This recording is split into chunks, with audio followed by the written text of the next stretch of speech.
Baik, saudara-saudaraku, terima kasih sebagaimana tadi disampaikan amanat ketua kita, saudara.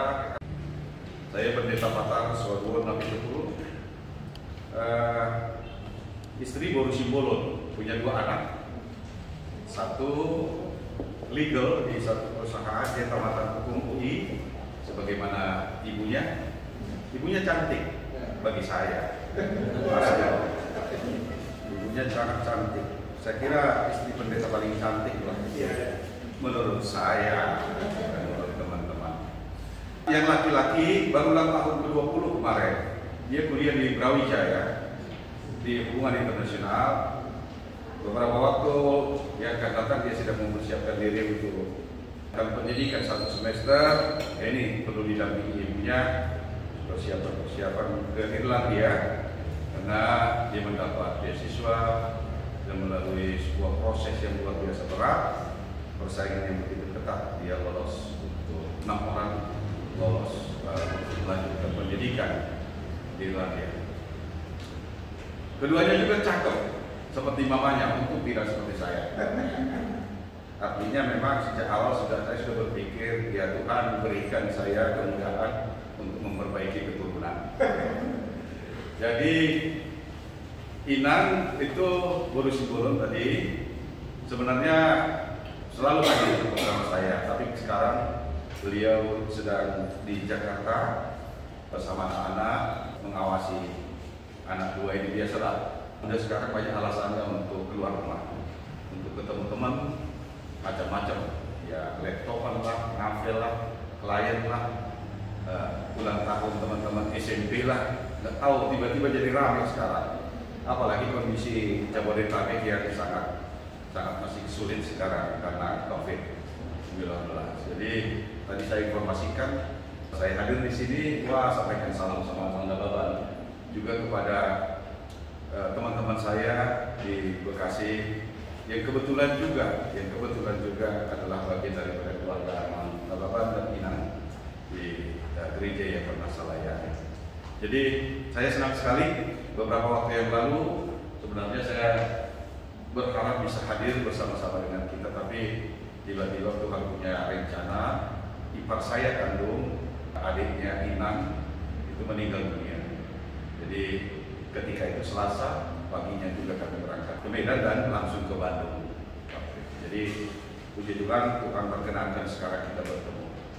Terima kasih. Silakan kalau ke Tanah Jawa, mampirlah rumah saya di bawah pohon sawit ya, di bawah pohon sawit, segar airnya enak sekali, nggak pernah saya rasakan selama puluhan tahun, ringan luar biasa. Jadi oras shalom untuk kita. Saudara-saudara, saya baca firman Tuhan dari Kejadian 32 ayat 22 sampai 32. Saya baca untuk kita. Silakan buka handphone sucinya.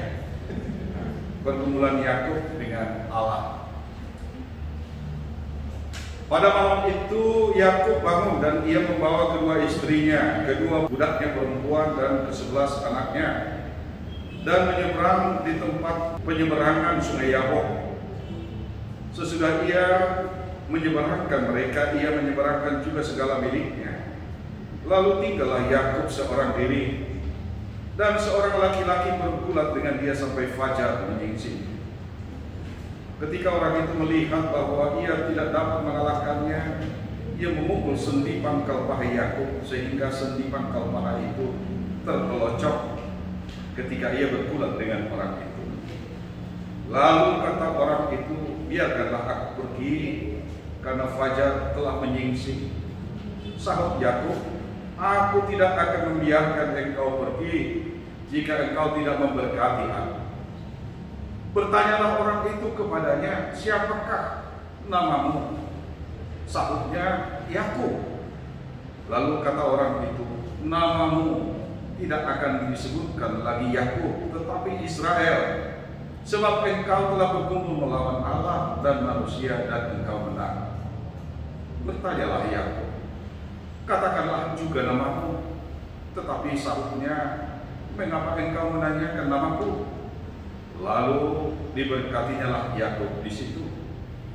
Yakub menamai tempat itu Peniel, sebab katanya, aku telah melihat Allah berhadapan muka, tetapi nyawaku tertolong.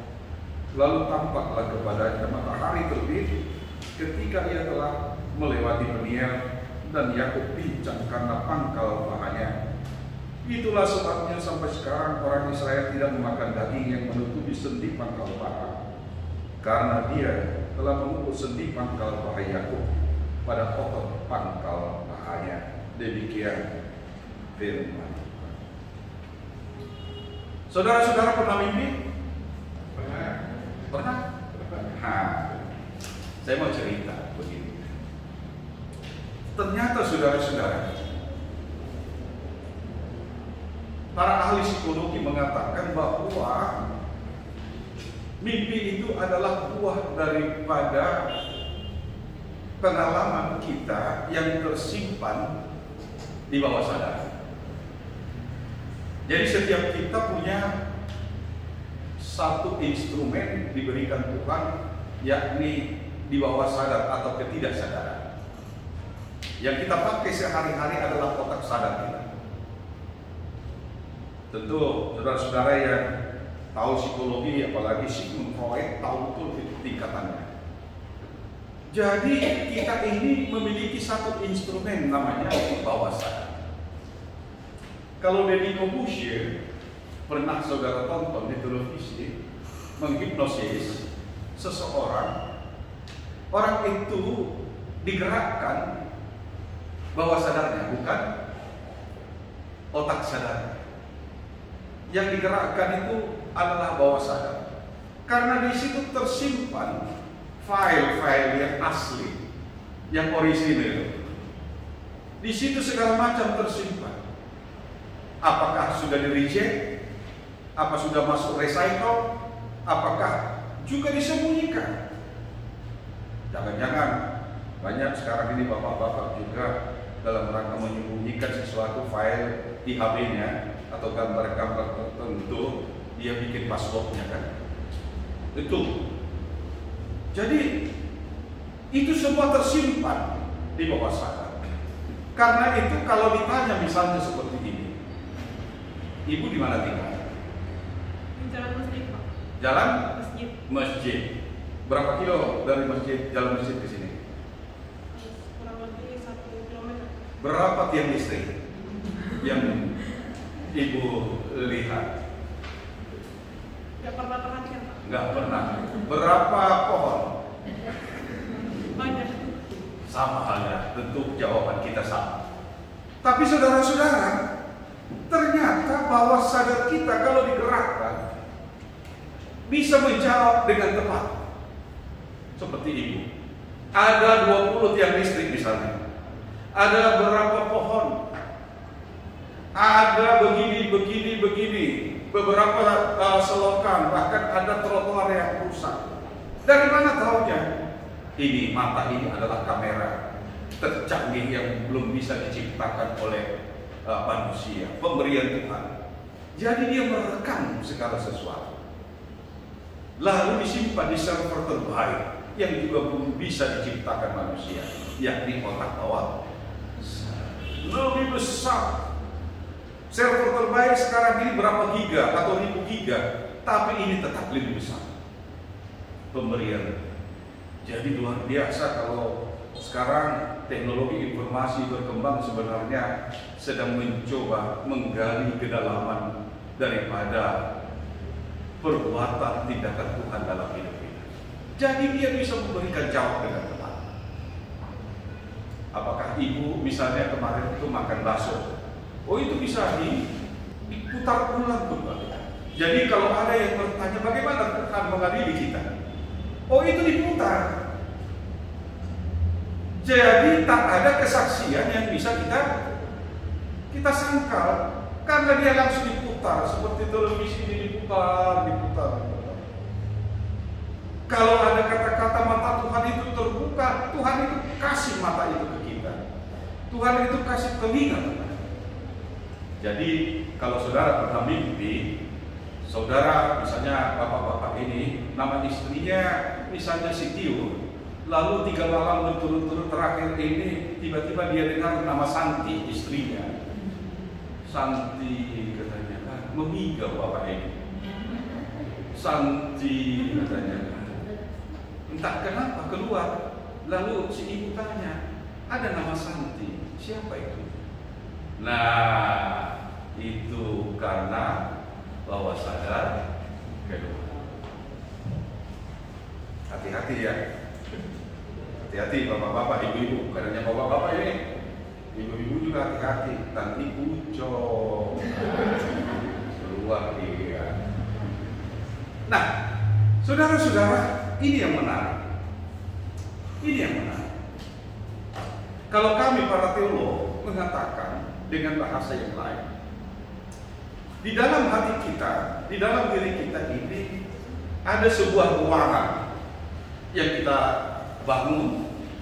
Ruangan ini kuncinya kita yang pegang, tapi isinya, apa isi ruangan, hanya kita yang tahu dan Tuhan. Nah, ruangan ini kenapa kita bangun? Kenapa kita dirikan? Karena kita butuh satu tempat untuk menyembunyikan banyak hal. Menyembunyikan ketidaksetiaan kita, menyembunyikan hal-hal yang bisa membuat kita malu di hadapan sesama, menyembunyikan mungkin banyak hal yang kita tidak ingin kalau diketahui orang lain. Karena kalau diketahui oleh orang lain, maka mungkin kredibilitas kita, harga diri kita akan hancur. Jadi hampir semua orang memiliki ruangan yang berisi rongsokan-rongsokan. Ruangan itu semakin lama semakin besar, dan kuncinya juga semakin besar, gemboknya semakin besar. Saudara-saudara, ada orang yang sampai akhir hidupnya, kalau ada yang mungkin, kalau kami guyon-guyon para pendeta, kalau ada orang meninggal matanya melotot. Kenapa ya? Karena mungkin dia melihat sesuatu. Ada sesuatu yang beres. Artinya banyak orang sampai akhir hidupnya tidak berdamai dengan Tuhan, tidak berdamai dengan dirinya sendiri, dan tidak berdamai dengan sesama. Karena apakah di ruangan tadi dia simpan, dia sembunyikan rapat-rapat, meskipun setiap hari, setiap minggu dia beribadah dan mendengarkan firman Tuhan, meskipun dosamu merah seperti kermiji akan menjadi putih seperti salju, itu nggak nyampe ke dia. Dia hanya selesai di sini, di pendengaran.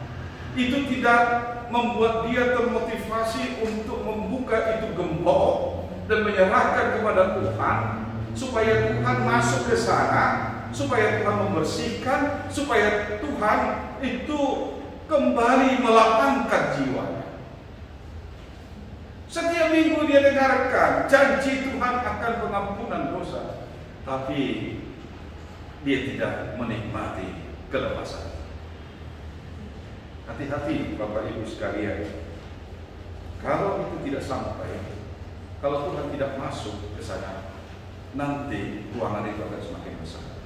Karena kita memiliki kelemahan. Kita manusia terbatas. Tak ada di antara kita yang terus-menerus benar, tak ada yang terus-menerus salah. Itulah keberadaan kita.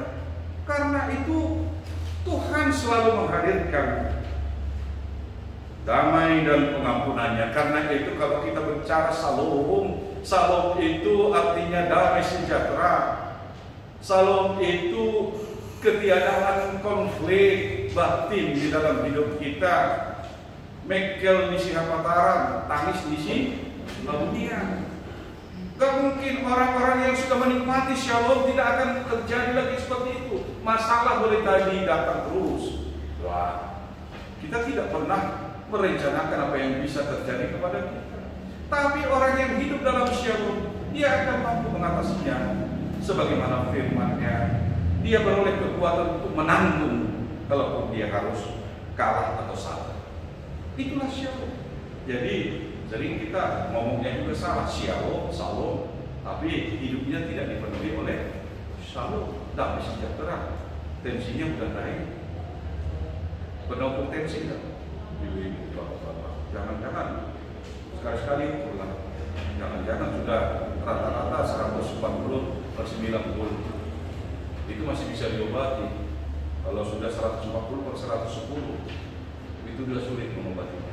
Karena itu tadi, hidup kita sebenarnya sering sekali menjadi berat beban kita, bukan karena faktor eksternal, tapi ini loh yang menyesakkan hati kita. Kita simpan bertahun-tahun, kita tidak berdamai dengan Allah, kita tidak berdamai dengan diri sendiri, kita tidak berdamai dengan sesama kita. Saya pernah punya pengalaman waktu melayani di Sukabumi dulu masih muda. Ada seorang Sintua ini nggak usah sebut markanya. Lalu dia ini agak strength, apalagi masih muda, dan Sintua yang lain, majelis yang lain itu dianggapnya di bawah pengetahuan dan pemahamannya tentang gereja, sehingga sebenarnya dia agak kurang disukai. Tapi suatu saat beliau harus diopname di rumah sakit Cikini karena pankreasnya sudah rusak. Lalu suatu ketika saya ditelepon. Ketika itu baru-baru ada HP, telepon saya di rumah sakit. Oh, gimana kondisinya? Begini. Tapi sebenarnya saya mau minta maaf segala kesalahan saya. Oh, saya kaget. Dan ternyata saudara-saudara, hanya beberapa hari kemudian dia meninggal dunia. Dan ketika mayatnya dibawa ke Sukabumi, ceritalah jemaat dan juga Sintua yang lain, saya juga ditelepon dan minta maaf. Bagi saya ini luar biasa. Dia berdamai dengan sesama. Dia dilapangkan jiwanya untuk melakukan. Karena apa, saudara-saudara? Karena tak ada dosa dan pelanggaran kita yang tidak akan pernah muncul ke permukaan, apalagi di hadapan Tuhan. Karena waktu tidak akan pernah bisa menutupi itu. Kita baca tadi. Saudara pernah dengarkan Daud pada masa tuanya, raja dan maharaja yang luar biasa ini berdoa kepada Tuhan di tengah-tengah kekuasaan, di tengah-tengah hartanya yang begitu banyak, tapi dia berdoa pada masa tuanya, Tuhan, jangan ingat-ingat dosa masa mudaku. Unang paiwat itu dosanya hapus. Jangan, karena dia tahu itu menjadi bebannya. Kemaharajaannya itu tidak pernah menyenangkan jiwanya. Sehingga muncullah berbagai mazmur yang indah, termasuk Mazmur 23. Tuhan adalah gembalaku, takkan kekurangan aku. Ia menyegarkan jiwaku, Ia membimbing aku ke air yang tenang. Loh, bukankah dia maharaja? Bukankah dia maha kaya? Bukankah dia tidak kurang sesuatu apapun? Tapi kok dia berkata, Tuhan adalah gembalaku, takkan kekurangan. Apalagi yang kurang bagi dia? Tapi ternyata dia mengakui banyak yang kurang jika bukan Tuhan yang menjadi. Semua ini tak ada artinya jika bukan Tuhan yang berdiri dan berjalan di depannya. Gada dan tongkatmu menghibur, melindungi, memberikan arah. Yakub, saudara-saudara, juga seperti itu. Setelah dia mencuri hak kesulungan abangnya Esau, dia lari. Dia lari kemana? Ke kampung tulangnya, marga Silaba. Si marga Silaba. Berarti tulang si Yakub. Laban punya dua putri yang cantik, Rahel dan Lea. Tapi memang dasar mertua luar biasa juga ini. Itulah enaknya, makanya ada bunga lidah mertua. Tahu bunga lidah mertua itu? Hah? Bentuknya gimana? Ujungnya siapa yang jadi mertua di sini? Hati-hati. Makanya saya juga lucu ya. Kenapa bukan lidah mertua enggak mawar itu dibikin? Tapi kenapa mungkin bahasa Batak bunga balubas nih? Jadi waktu kecil saya sama ketua itu suka saya pakai potong main ditusuk-tusukkan sama teman itu. Rupanya lidah mertua itu setajam silet. Tergantung ada yang berapa di sini. Ya nggak apa-apa, berarti mertua idaman ini. Ya, siapa yang masih doli-doli, nah carilah mertua idaman yang tidak seperti ini. Laban 20 tahun dia di situ melarikan diri, punya anak, tapi toh kerinduan kepada kampung halamannya tetap hadir. Makan tak makan tak kenyang, tidur tak kenyang. Nggak enak dia makan, dia pengen balik. Rupanya 20 tahun tidak cukup, atau bahkan tidak bisa untuk menutupi rasa bersalah dan kegelisahan hatinya. Karena itu saudara-saudara, jangan pernah simpan-simpan dosa, kesalahan, segera serahkan kepada Tuhan. Tapi jangan ulang lagi. Ulang Tuhan akan berkati kita. Hidup dalam kegelisahan itu tidak baik. Lalu dia kemudian pulang setelah berseteru dengan mertuanya. Memang dasar menantu luar biasa juga ini. Dia curi juga harta mertuanya. Jadi mertua sama menantu sama-sama memang luar biasa. Pulang dia. Tapi saudara-saudara, rupanya dosa membuat orang jadi pengecut. Terbukti kita baca Daud di ayat-ayat berikut, nyuruh orang dulu, nyuruh anaknya, bawa ini, bawa itu. Dia dulu, mereka dulu yang jumpai Esau bapaknya. Siapa tahu nanti ya hatinya kembali lagi. Dia suruh, bukan dia. Sangat pengecut.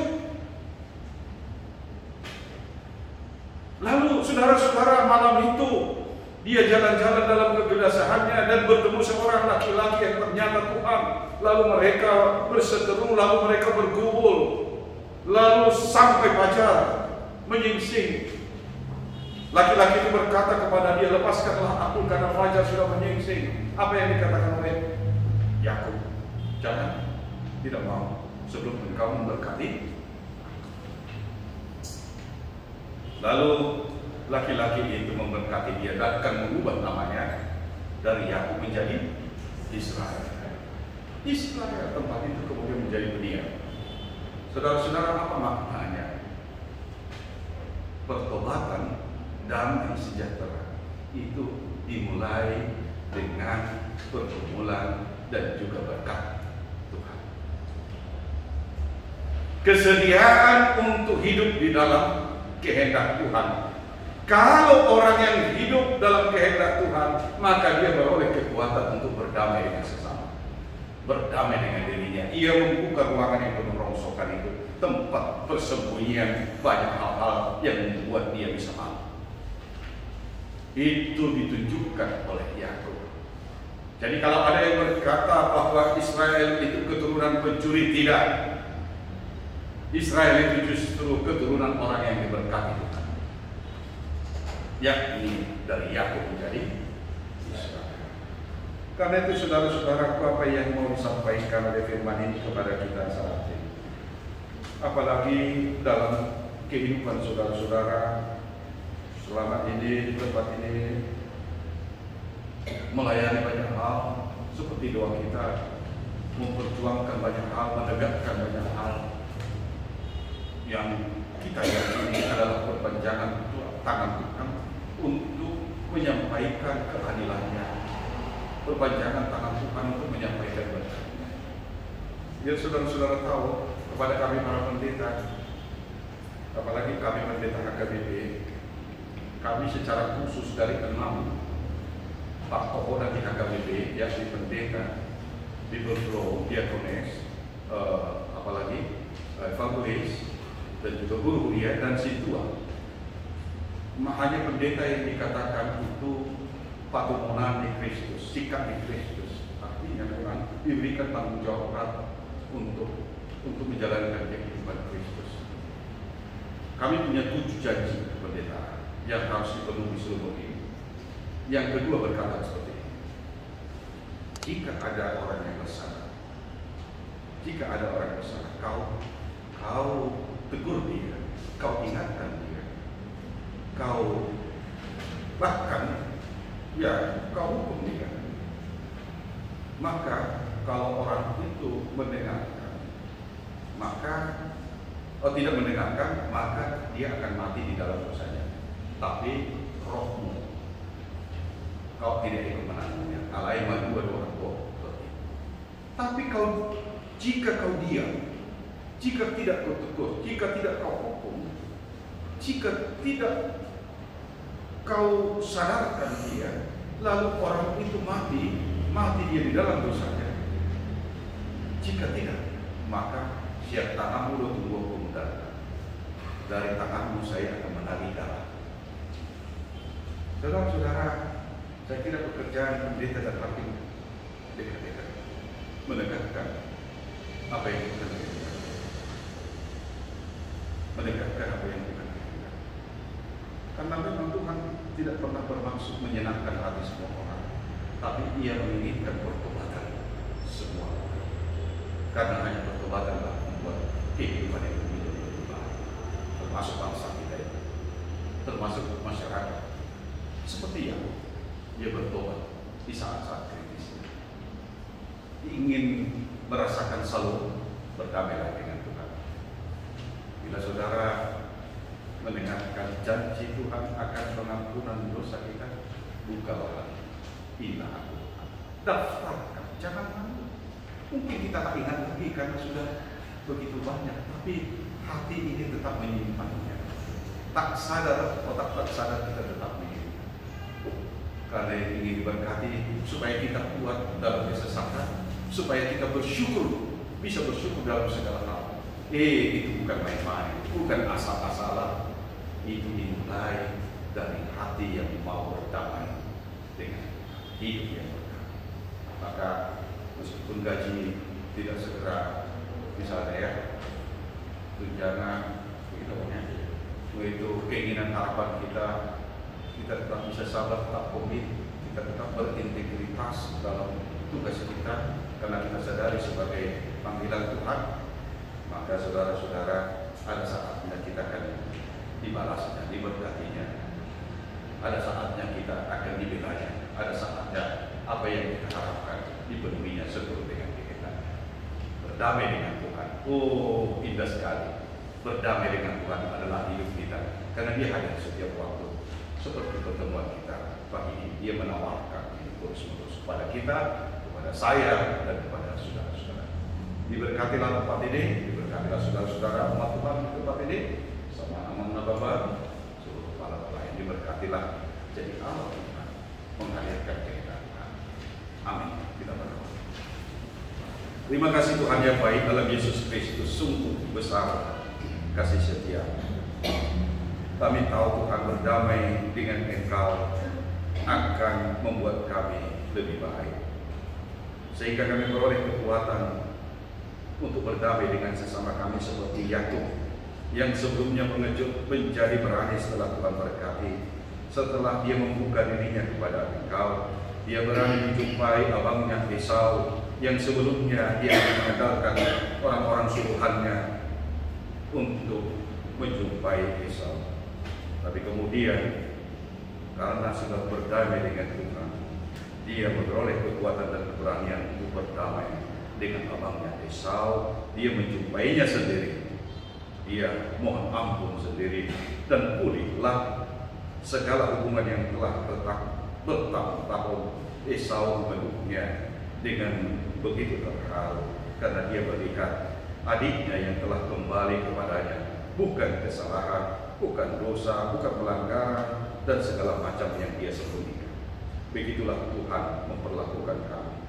Terima kasih Tuhan atas firman-Mu pagi ini. Kami tahu itu adalah firman yang hidup, dengan Roh-Mu yang senantiasa menyertai, membimbing hati kami. Terima kasih Tuhan, kami rindu senantiasa akan firman. Kiranya Tuhan berkati tempat ini, yang juga menjadi tempat untuk memberitakan firman, memberitakan kehendak melalui pekerjaan pelayanan saudara-saudara kami. Karena Yesus Kristus hadir di tempat ini. Amin.